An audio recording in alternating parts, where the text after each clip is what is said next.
LinkedIn presents. Welcome to the Human Capital Innovations Podcast. We're your source for personal, professional, and organizational growth and development, where we share original research, explore industry trends, and interview executives and thought leaders from across the globe. We hope you join us often for practitioner-oriented content around all things related to leadership, HR, talent management, organizational development, and change management. Maximize your personal and organizational potential with Human Capital Innovations Podcast.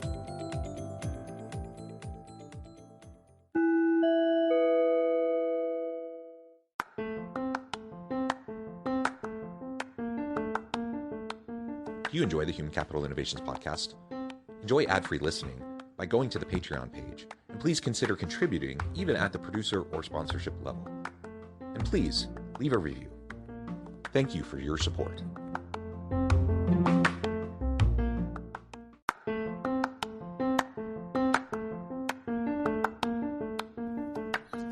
Welcome to the Human Capital Innovations Podcast. In this HCI Podcast episode, I talk with Dale Rose about the trends we are seeing in 360 feedback in the current business landscape.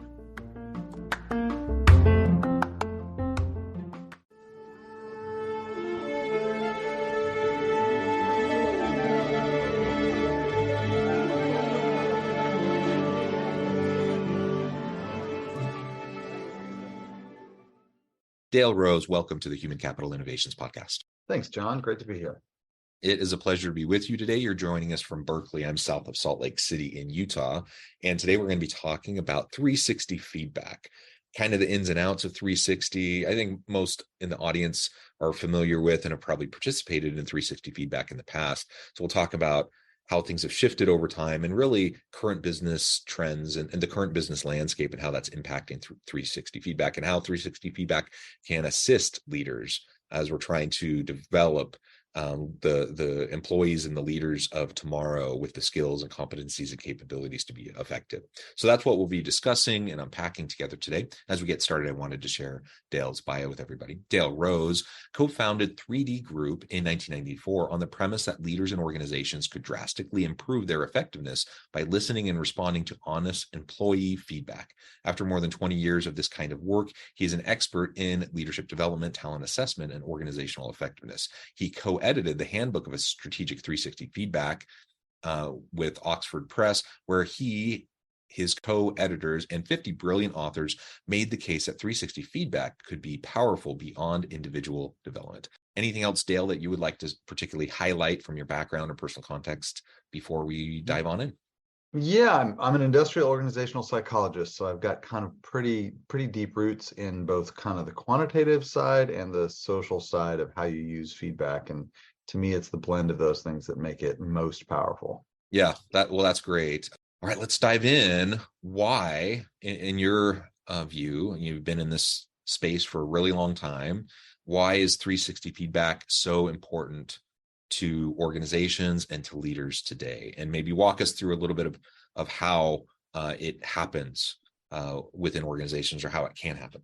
Yeah, so one of the interesting things, we've been doing benchmarking studies for a while on 360s, and one of the things we find is that people, when you say 360 feedback, kind of know it as many different things. Yeah. So we try to kind of be really specific, and we think about 360 feedback as a quantitative survey that addresses desired behaviors from the organization and allows employees an opportunity to provide anonymous feedback to their leaders that they can use to be more effective. And that anonymous piece uncovers, I think, a hidden information that can be hard to share one-on-one, face-to-face. The key is, though, that by using quantitative measures, you're able to compare how different people perceive you. One of the tricky parts of 360s is it's not, sort of an objective fact. In fact, it's very much subjective. Your direct reports may see you really different than the way peers do.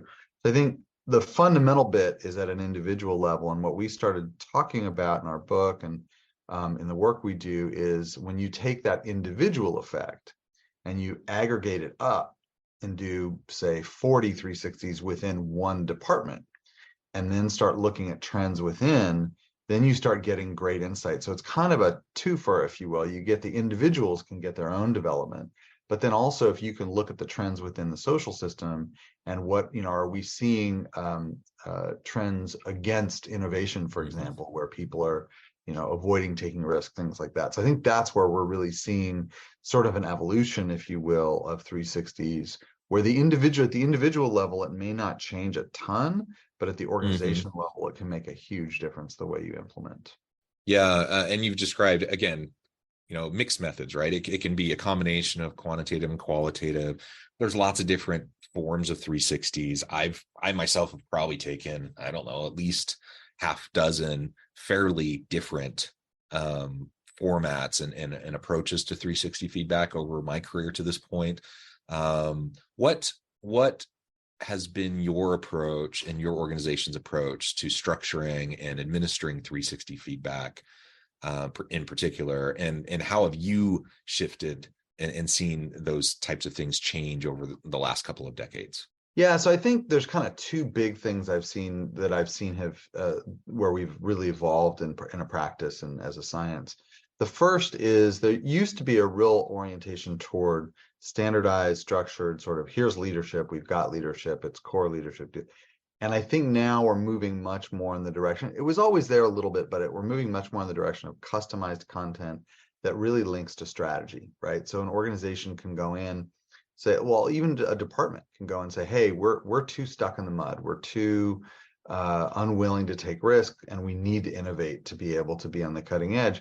So you can start crafting behaviors into your surveys that achieve those aspirational goals and start communicating to leaders what you're looking for. So I think that ability to customize content to drive strategy is one key thing that we've found as a great lever. You can use an off-the-shelf tool to get that individual impact, and it can be very valuable. But I think that customized content can achieve that second level. And then the second bit is around how you help leaders use feedback. So giving somebody feedback isn't really enough, right? I can get a report, but if I'm defensive, if I'm, I don't know, maybe one of the 6 times you tried it, you were like, I don't know if I want to look at this right now. It's getting through that experience and trying to translate numbers and quantitative or qualitative information into what do I do with it.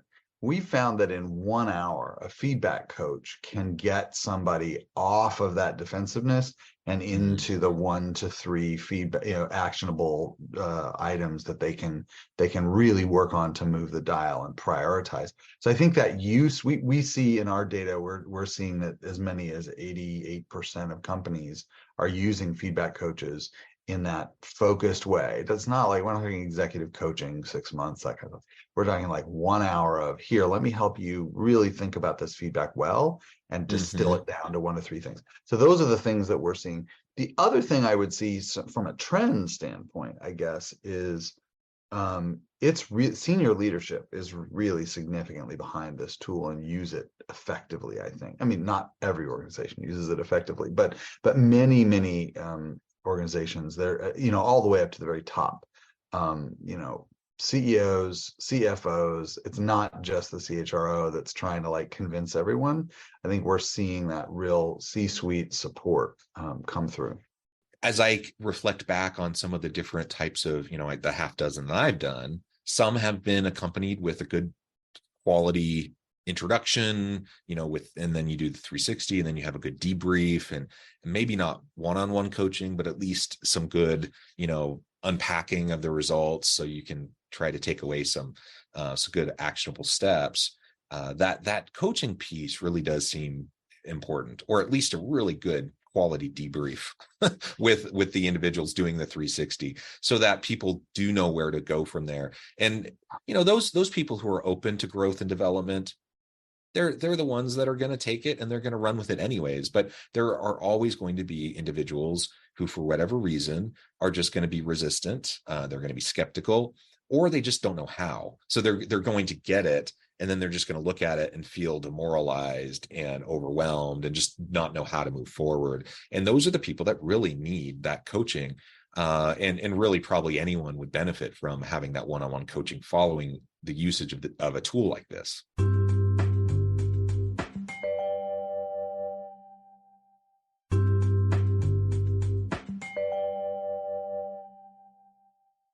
Yeah, I think that's right. I think the it's real interesting. You're right. The people who are already motivated, already there, are likely to be able to work with it. They're not going to have resistance to get over. But even those folks, sometimes there'll be some confusion, like, how do I make sense of this? These guys say X, but these guys say Y. And just having an expert help you work through what some of those differences are and how you work with them can make a huge difference. I think, again, it's tricky at scale, right? If you've got 3,000 managers, you're trying to get feedback, doing that for, individual coaching for those folks is going to be a little rough. But, certainly at the executive level and at key strategic areas, I mean, high potentials, folks where you really want to make sure they understand the impact they're having. One of the interesting things I find is somebody will come to me and say, oh, gee, these scores are different than the last time I did this. And I don't really understand why they're so different. I'm like, well, do you have different raters? Well, we're talking small numbers here. So if there's, say, 10 people rating you, if 3 of them have a different rating profile, like, it's going to change your number. So comparing time 1, time 2, that kind of thing, it doesn't really work. So what I always say is, what you're really trying to do in looking at a 360 is to understand today how you're impacting this group of people through this lens of a strategic set of behaviors that you should be exhibiting as a leader. But it's really this interaction, right? It's not just an individual. It's like, well, this doesn't reflect who I am as a leader. Well, no, it doesn't reflect who you are as a leader. It reflects who you are as a leader in conversation with these other people. And it's that interaction effect that I think 360 uniquely provides, right? It's very, just radically different than a personality assessment. In fact, I would contend you really can't measure personality with a 360 because it's observed behavior by others. It's very different than what's going on in here. Yeah. And as I reflect back, I also think about, my own potential resistance to some of the feedback I've received in the reports. And like you said, sometimes you get conflicting information. Sometimes, it's called 360 for a reason. You want to be able to see, how people perceive you from various angles. And, I might feel good about or agree with or resonate with the feedback from one angle, but not from another. And wrestling through that is always a little bit of a tricky thing. And one thing that I found, that at times I've been inclined to do is I'll look at feedback, from a particular group in the 360 where maybe it'll be framed as an opportunity for development or for growth, or maybe a weakness that I need to work on. And what they're pointing out is something I'm actually proud of. Like, I don't want to change. Like it's something like I understand why they would view it that way, but I actually think I just disagree. Like, I get it, but I just completely disagree. No, I think that's really common. I see that with leaders all the time. And what I always say is feedback is not a mandate, right? This is not a mandate for change. This is an opportunity for you to understand someone's point of view. So a perfect example I run into all the time. I love saying that micromanaging is a good thing to do. People go, "What are you talking about? That's horrible. We shouldn't micromanage. We should empower." Well, yeah, except for when you have really poor performers. You have a really poor performer. Yeah, okay. So when you have maybe you have a group of poor performers and you're trying to build this team up and get people, leveled up to expectations, they give you feedback that you don't give them enough autonomy, that you provide too much structure. I mean, okay, yeah, I see your point of view, but I disagree that I should change that. Right. So I think that's the point but what it does is it gives you an opportunity to go to them and say, "Hey, I understand your point of view. Let's talk about this. I would love to empower you. I'd love to give you this autonomy. Help me get there. And in order to get there, here's what I need from you." Right. So I think the other thing 360s can do is they can start conversations. What we've started to see is that when you do this within a system, right? And I'll use just the department as an example, but honestly, you could do it for a whole company. But if you work with a department of 40 leaders, and you cascade it down through all those levels, you're messaging expected behaviors, but you also end up getting you get all these leaders talking with each other up, down, and sideways about how they can perform better and what, understanding each other, following up the feedback with, hey, I understand what you're saying about autonomy here, but we really need to talk about your performance, because that's what I need to change in order for me to change my behavior. Now you're having the conversations you need to have to move the organization forward. And if you do that across an entire system, you can really move things forward as a group in a meaningful way. So I think it's a great point that it's not a mandate, right? You have to process the information and decide, where do I go with this? And I think some leaders make the mistake of saying, "Oh, I got to go do this." No, you got to step back and decide what's the right response to this feedback. Yeah, and hopefully, as I self-reflect, I'm hopefully being intellectually honest enough and emotionally secure enough and mature enough to be able to take, what I'm receiving and look for the value in it. I don't always have to agree with it, but hopefully that's not like just a tactic to, say, I'm not resistant, I just don't agree because they're wrong. That can happen. It can be a tactic. That can happen too, right? So hopefully I'm secure enough, mature enough, and intellectually honest enough to be able to have that wrestle. And if I come down on, but there are core things that I need to be doing with this particular person or with this particular segment or whatever, I can't necessarily just change everything because of this one instance of feedback. That's good, but at least you've gone through the wrestle of it, and you've challenged yourself and you've challenged your assumptions. I think that's important. And then, like you said, one of the greatest values of a tool like this is to be a catalyst for conversation. Right. It's a catalyst certainly for self-reflection, or at least it should be. But it needs to be a catalyst for conversation. And as I reflect on the half dozen times I've done this in the past, only one or two of the times was it actually utilized that way. They were always utilized as a self-reflective tool, or perhaps a development tool, but almost never have they been utilized for ongoing organizational conversations, for change conversations, and all the different things you were just outlining. And that's a really big missed opportunity, especially if, as an organization, you're investing in these tools, you're investing in the time, the resources, the energy for people to be going through this.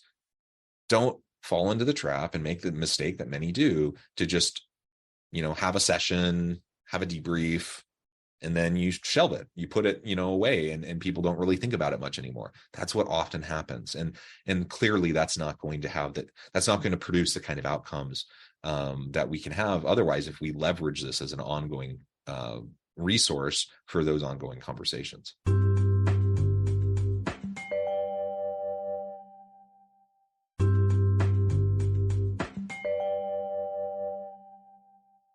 And I think, in a sort of a systemic approach, right, too, where if you're just doing individuals, if you do groups of individuals and you structure it in the right way, you can get those conversations going. One of the most important conversations is to follow up with your manager, and your manager doesn't have to see the report to know, but you might, so if HR is out there thinking, well, how do I, get this to happen?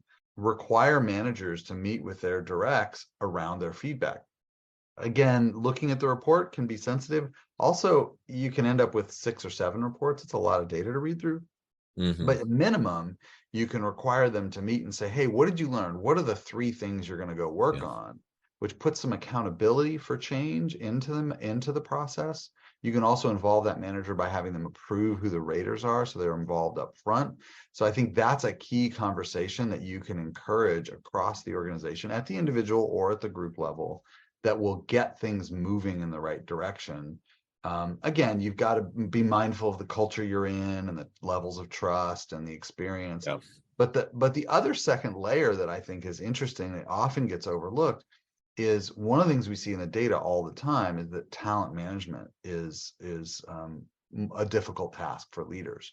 So there's like this funny double edged sword here where someone getting feedback, if they're going to go meet with their manager and talk through what they need to work on, you're now providing their manager with an opportunity to improve their management of their individual by giving them a structured way to have a conversation that's otherwise kind of difficult, right? It's difficult to sort of sit down and go, okay, we're gonna have a development conversation, and how do I do that? How do I even, I'm busy, I got to get work done, I'm going to go do that. So I think you actually can benefit those managers by giving them a mechanism.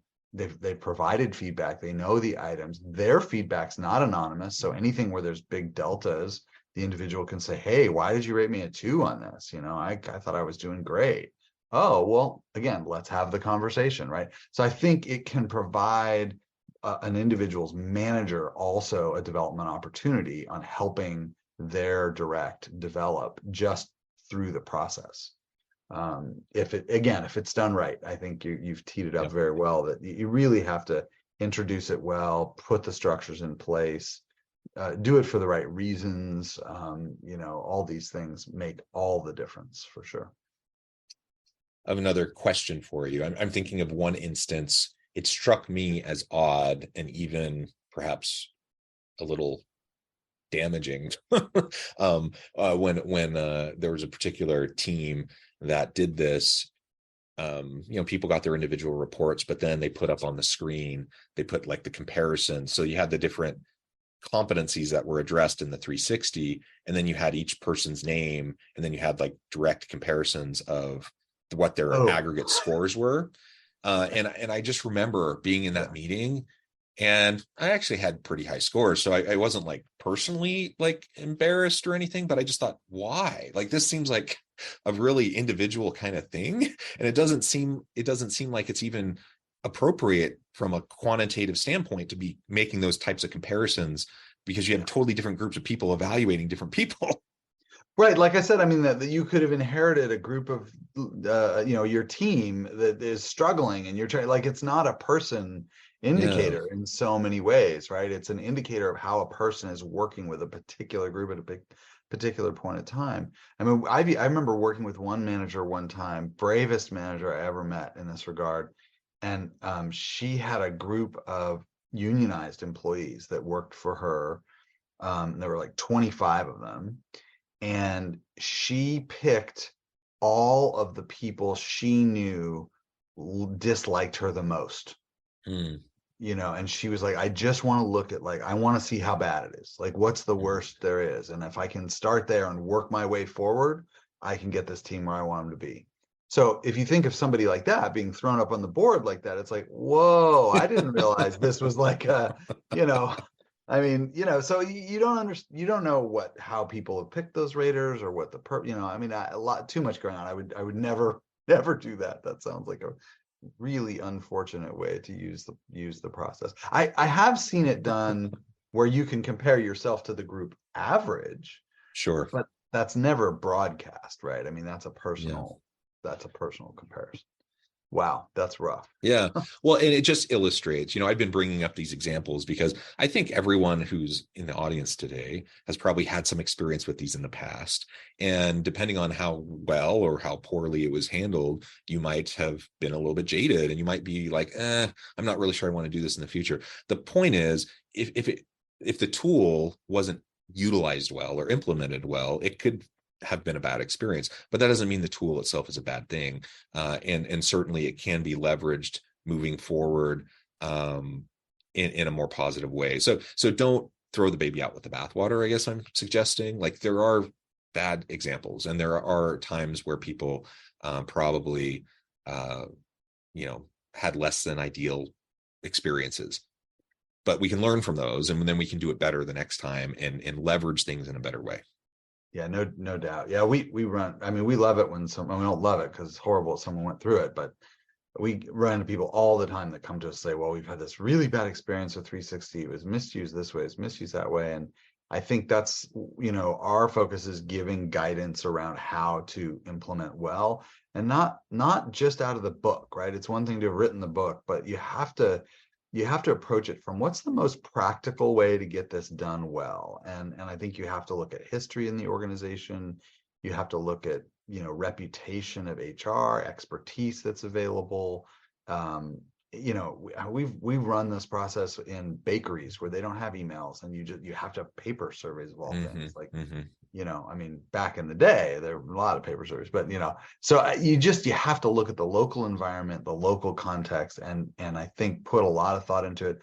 But we do run into a lot of folks within HR who haven't had the expertise or the kind of guidance around how to do it really well, and they're kind of making it up as they go, and all out of good intent, but they can stumble into things, right? Like even the example you gave of like, hey, this will really motivate people to want to, okay, but there's unintended consequences. So I think, it's being thoughtful, but having a partner that can really help you think it through. I think it's usually folks that we're working with in this context are folks that have gone out and found some software package that they could kind of run, and it was on the cheap, and it doesn't really get you what you want. It's not 360 is not software. It's a lot more than that. And so implementation guidance, I think, and even from peers, we'll run some programs sometimes where we'll get peer groups together who are implementing 360s, so they can share their own practices and talk to each other. How did you figure this out? What did you do with this problem?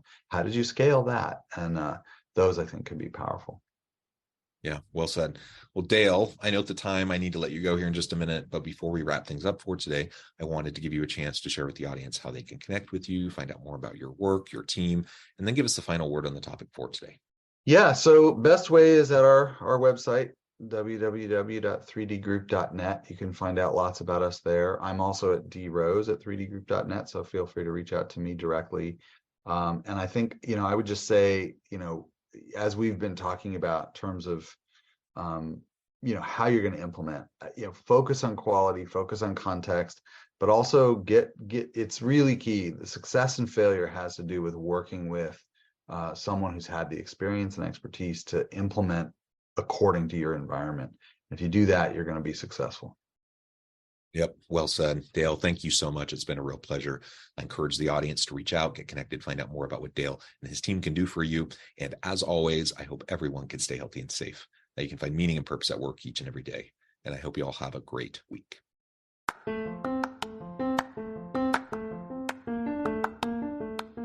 Do you enjoy the Human Capital Innovations podcast?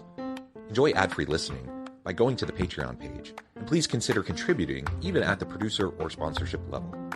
And please leave a review. Thank you for your support.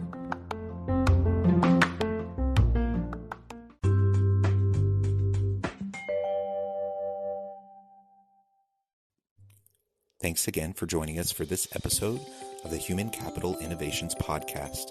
I hope you stay healthy and safe, and that you have a great week.